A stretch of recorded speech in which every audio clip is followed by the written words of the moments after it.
Olá, como vai? Tudo bem? É um prazer estar aqui mais uma vez com você para compartilhar subsídios da nossa escola bíblica dominical do próximo domingo. Nós vamos estudar sobre a evangelização dos grupos religiosos. Hoje nós vamos tratar de uns grupos religiosos que são bem conhecidos de todos nós. Vamos começar. Católicos. Cristãos à procura do cristianismo. Embora nominalmente cristãos, os católicos acham-se presos à idolatria, ao misticismo e boa parte deles a um perigoso sincretismo. Por isso, em sua evangelização, não ofenda Maria nem os santos venerados por eles. Evite apontar a igreja evangélica como superior à católica. Antes, exponha-lhes Jesus como o caminho, a verdade e a vida. Na evangelização de um católico, observe os seguintes pontos. Apresente Jesus como o único mediador entre Deus e os homens. Se soubermos como expor-lhes Jesus como o único mediador entre o pecador e o Deus amoroso, porém justo, nem precisamos falar sobre a inutilidade dos ídolos, conforme Paulo escreveu na sua primeira carta a Coríntios, capítulo 8, versículo 4. Mostre-lhe que o Filho é o único caminho que nos leva ao Pai. No entanto, se o seu evangelizando argumentar algo sobre a idolatria, não busque uma resposta socialmente correta, ou seja, não dê voltas. Seja verdadeiro, seja convicto ao falar a verdade. No ato da evangelização, a verdade é o diferencial entre a salvação e a perdição de uma alma. Não fale mal de Maria, mãe de Jesus. Por mais de 400 anos, Maria foi vista pelos cristãos como a Bíblia nos apresenta, serva de Deus e mãe de Jesus Cristo. Ela fugiu dessa divinização porque ela se confessou necessitada do Salvador que trazia no ventre. Por ela, Jesus também morreu. Portanto, se lhe fôssemos escrever a biografia, usaríamos apenas 9 palavras. Maria foi a cristã mais exemplar da história sagrada. A partir do V século, a imperatriz consorte do Império Romano do Oriente dá início ao culto mariolátrico que viria comprometer a teologia de boa parte da cristandade. Quem era ela? Hélia Pulquéria. Muito se empenhou para que Maria fosse reconhecida como Theotokos. Em grego, essa expressão significa mãe de Deus. Por meio desse subterfúgio, guindava-se ou elevava-se, Maria a uma posição superior à do próprio Deus. Desde então, o culto de Maria toma conta da Igreja Católica e até do islamismo. Aliás, Maria é mais citada no Corão do que o Novo Testamento. Por esse motivo, na evangelização de um católico, não ofenda a mãe de Jesus, que por sinal foi salva como também o fomos. Antes, mostre o Filho de Maria como o único mediador entre Deus e os homens. Para os católicos, Maria é mãe, para nós uma irmã em Cristo, que no arrebatamento da igreja experimentará também os poderes da ressurreição.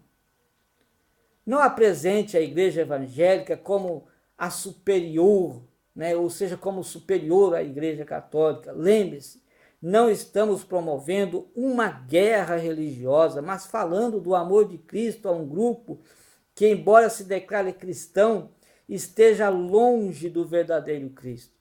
Por isso mesmo, não mostre a igreja evangélica como se fosse a superior à católica, mas não deixe de convidar essas pessoas para vir à sua igreja, para estar na sua igreja, participar dos cultos, enfim, evangelize esta pessoa. Outro grupo religioso são os espíritas. Na evangelização dos espíritas e dos adeptos dos cultos afros, não os ofenda dizendo que tais religiões são demoníacas e inspiradas por Satanás, mas com amor e sabedoria convença-os pela Bíblia de que aos homens está ordenado morrerem uma única vez e que o sacrifício de Jesus Cristo é suficiente para levar-nos ao Pai, para levar-nos a Deus. Hebreus capítulo 9 e versículo 27, também 1 de Pedro 3,18, confirma o que nós estamos dizendo. Considere ainda alguns pontos. Valorize a fé, mas não desqualifique as boas obras. O Espiritismo notabiliza-se por entidades filantrópicas por todo o mundo. Por isso, quando formos evangelizar um de seus adeptos, sejamos prudentes, muito prudentes, ao falar-lhe sobre a salvação pela fé.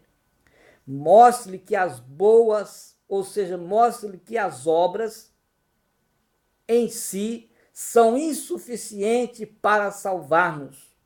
Acrescente, porém, que pela fé em Jesus Cristo fomos chamados para realizar as boas obras, pois estas evidenciam a confiança que depositamos em Deus.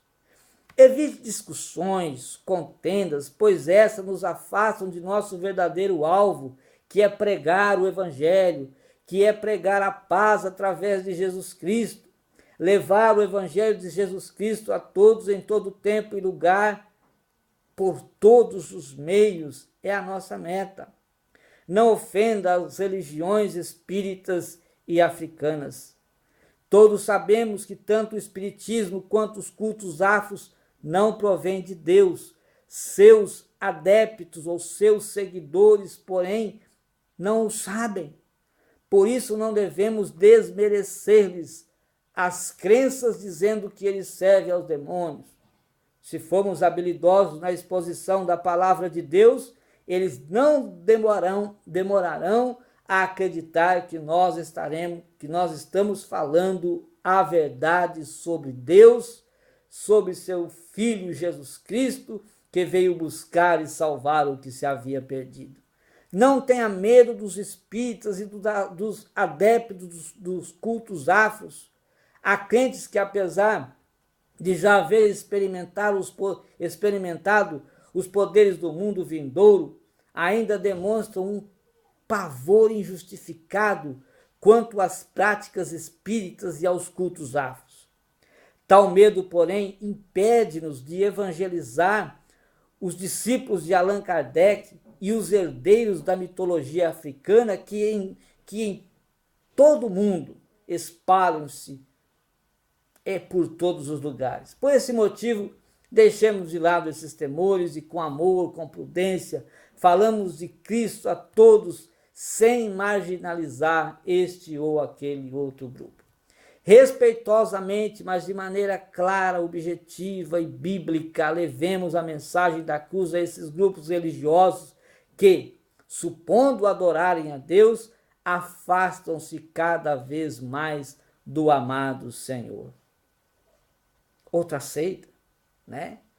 Estão por aí crescendo. Muçulmanos, uma seita que se fez uma religião. Aquele meteorito poderia ter caído na Pérsia, poderia ter caído no Japão ou qualquer outro lugar do mundo. Ironicamente, veio a chocar-se no chão extremoso e quente de Meca. O evento causou muita estranheza e temor. Aturdidos, indagavam os filhos de Ismael: o que é isso? Um mimo dos deuses? Mas de qual deles? Pois na cidade sobravam deuses e faltava gente. Eram 360 deuses, um para cada dia do ano lunar. Havia inclusive um altar a Al-Ilá, o deus desconhecido dos árabes. Como ninguém sabia de qual Deus proviera a tal rocha, se desse ou se daquele, os moradores de Meca houveram por bem venerar a todos. Vamos venerar todos os deuses. Em redor do sidério, ergueram um nicho para cada um de seus deuses. Ou seja, ergueram um altar para cada um dos seus deuses. Imaginavam eles que desse jeito não haveria ciúme, nem desavença no panteão. Parece que o arranjo deu certo. Os cristãos de Meca nenhuma importância deram ao fenômeno que havia acontecido. Afinal, não era a primeira vez que um meteorito despencava do céu. Se houvesse, porém, algum discernimento entre aqueles crentes, todo o sistema idolátrico de Meca teria vindo ao chão. Infelizmente, tinham eles outras prioridades. Se os leigos nada fizeram, onde estavam os teólogos? Enquanto os árabes definiam-se religiosamente, os doutores da igreja ainda se achavam indefinidos quanto à natureza de Cristo. Atentemos a um fato curioso e prosaico. Foi entre os dois concílios eclesiásticos que tiveram por sede a capital do Império Bizantino que o Islã foi semeado, florescendo rapidamente pelo Oriente Médio até frutificar às portas de Bizâncio. No segundo concílio de Constantinopla, reunido em 553, os teólogos mais destacados da igreja condenaram a doutrina de Orígenes e os escritos de Nestório. Só não condenaram a própria inércia. Virgílio, de sua proeminência, nenhuma atenção deu à evangelização daqueles gentios. Ele bem que poderia ter sugerido o envio de missionários à Península Arábica e dessa forma evitar que o Islã achasse um berço tão promissor. Maomé ainda não era nascido, a religiosidade de Ismael, porém, já havia dado à luz, ou seja, já havia nascido. Passados 127 anos, os chefes da igreja voltam a reunir-se em Constantinopla. A essas alturas, o islamismo já fronteirava a sé cristã do Oriente. Mais uma vez, nenhuma menção é feita ao novo e incontrolável fenômeno religioso. A impressão que se tem é que aqueles teólogos, apesar de sua proverbial erudição, viviam à margem da história. Solenemente congregados, limitaram-se a dogmatizar as duas naturezas de Cristo e a condenar o monotelismo. Que a medida fosse urgente não se discute. Discutível era a sua postura missionária, pois a verdadeira teologia sempre resulta na salvação de almas. Agatão, a figura de proa desse concílio, nada fez para evangelizar os árabes. Antes desperdiçou o seu pontificado em amenidades, aparou as farpas do clero inglês, elevou o bispado da Irlanda, fortaleceu o papado, entre outras fatuidades. O taumaturgo, como era conhecido, pouca importância deu à obra missionária. Se os teólogos cristãos ainda se debatiam quanto à dupla natureza de Cristo, os árabes já não tinham qualquer dúvida sobre os dogmas do Islã. Para eles, Maomé já era um profeta maior que Jesus. Dessa forma, o meteorito que poderia ter servido de contato para se apregoar o evangelho às tribos ismaelitas converteu-se numa pedra de tropeço para o cristianismo. De Meca, o astuto Maomé arrancou os nichos de todos os deuses, inclusive do Deus desconhecido. Jeitosamente plasmou ao Ilá a sua imagem e semelhança, dando-lhe a alcunha de Alá. Quanto ao meteorito, em vez de ir parar no Museu de História Natural, ei-lo no Kaaba, o maior centro da peregrinação islâmica. Em Atenas, depara-se Paulo com uma situação semelhante. Havia ali um retiro para cada divindade de Olimpo e um altar consagrado ao Deus desconhecido. A partir desse elo, o apóstolo acorrenta os gregos com o evangelho de Cristo. Nem os filósofos deixaram de ouvir a proclamação da palavra de Deus. Paulo soube como fazer teologia entre os que se agarravam à mitologia. Agora, os nossos universitários parecem estar adormecidos. O que muitos universitários evangélicos fazem hoje não é a teologia salvadora. Reúne-se para discutir temas periféricos que nenhuma edificação trazem.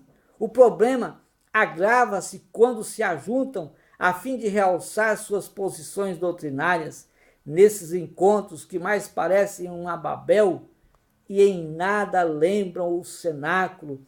Os evangelistas não têm vez nem voz. Enquanto isso, as forças do mal vão crescendo a cada dia, conquistando terrenos que antes pertenciam à Igreja de Cristo. Conta-se que enquanto os comunistas tomavam a Rússia, o clero ortodoxo discutia a indumentária de seus padres. Entretidos, não oravam pela nação, não expuseram o evangelho, nem se congregaram em vigília. Veio então o comunismo, levando muitos padres, rabinos e pastores à morte. Diante do martírio, viram-se eles constrangidos a reconhecer a veleidade de seus concílios. Não podemos agir como Bizâncio. Em suas digressões teológicas, veio a ignorar as almas que diariamente despencavam no inferno. Para o clero bizantino, a mensagem da cruz nenhum valor tinha. O resultado não poderia ter sido mais trágico. No ano de 1453, os turcos otomanos, empunhando a bandeira do Islã, entram em Constantinopla e subjugam a cidade que abrigara conselhos, mas que não tinha conselho algum aos fiéis. Hoje, as paredes da igreja de Santa Sofia expõem a vaidade de um clero que, diante do clamor do mundo, ainda se digladiava quanto à cristologia simples, porém eficaz do Novo Testamento. Sim, algo tão singelo que qualquer criança da escola dominical define com mestria e largueza. Quando não pregamos, as pedras clamam, e às vezes de forma violenta. Então, o que devemos fazer diante de grupos religiosos assim? Não podemos perder a oportunidade. Devemos pregar o evangelho àqueles que ainda não o reconhecem como Senhor, como Salvador de suas vidas.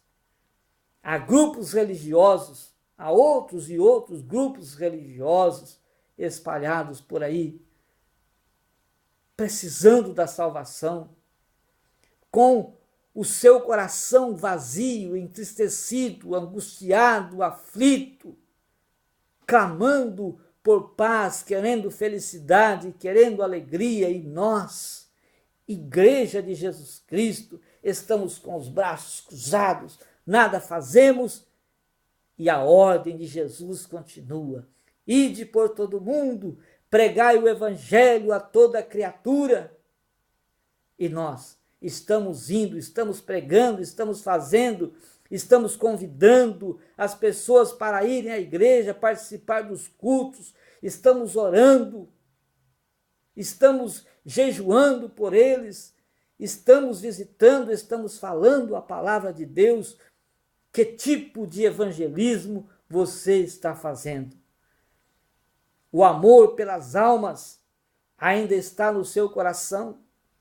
O amor pelas vidas que estão perdidas ainda bate forte na sua vida? O amor por missões ainda bate forte no seu coração? Olha, se você já perdeu tudo isso, busque a Deus, ore a Deus e peça: Senhor, eu quero voltar ao primeiro amor. E Deus, com certeza, vai ouvir a sua oração, vai renovar a sua vida, vai transformar você de novo, e você vai então levar o evangelho do Senhor a todos, em todos os lugares onde o Senhor te mandar, você irá, porque as almas é o produto de Deus. As almas é o que Deus quer. Lucas capítulo 19, versículo 10. Disse Jesus: eu vim buscar e salvar o que se havia perdido. Que Deus te abençoe. Não perca na sua igreja a escola dominical. Pergunte, argumente, aprenda, se emocione. E enfim, busque a Deus, aprenda. O Senhor vai te capacitar e você vai ser um evangelizador, um missionário que irá anunciar a salvação a todos quantos estão precisando. Que Deus te abençoe e até a próxima oportunidade, em nome de Jesus.